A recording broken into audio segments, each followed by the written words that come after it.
उल्हासनगरमधील गोळीबार प्रकरणात मोठी अपडेट समोर येत असून गृहमंत्री देवेंद्र फडणवीस यांची पहिली प्रतिक्रिया यावर आली आहे। गोळीबार प्रकरणात वरिष्ठ स्तरावर चौकशीचे आदेश दिले आहेत।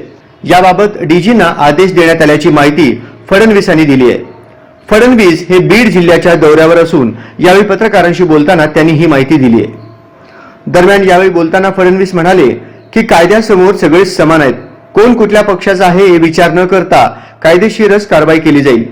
गोळीबाराची ही घटना पोलीस स्टेशनमध्ये का घडली, गोळीबार झाला याचं सत्य आपल्याला काढावं लागेल।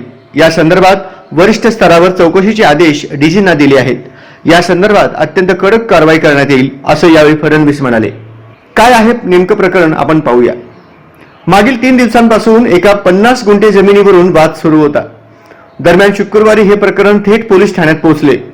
यावेळी गणपत गायकवाड यांचा मुलगा देखील पोलीस ठाण्यात होता। मात्र पोलीस कारवाई करत नसल्याचा आरोप करत स्वतः गणपत गायकवाड पोलीस ठाण्यात पोहोचले आणि त्यांनी थेट शिंदे गटाचे कल्याण शहर प्रमुख महेश गायकवाड यांच्यावर गोळीबार केला। विशेष म्हणजे मी स्वतः पोलिसांसमोरच गोळी झाडली। मला याचा पश्चाताप नाही, कारण माझ्या मुलांना जर ते पोलिसांच्या समोर मारत असतील तर मग मी काय करणार। पोलिसांनी मला पकडलं, त्यामुळेच तो वाचला। मी त्यांना जीवे मारणार नव्हतो, पण पोलिसांच्या समोर जर असं कोणी करत असेल तर आत्मसंरक्षणासाठी हे करणं गरजेचं असल्याचं गणपत गायकवाड म्हणाले आहेत।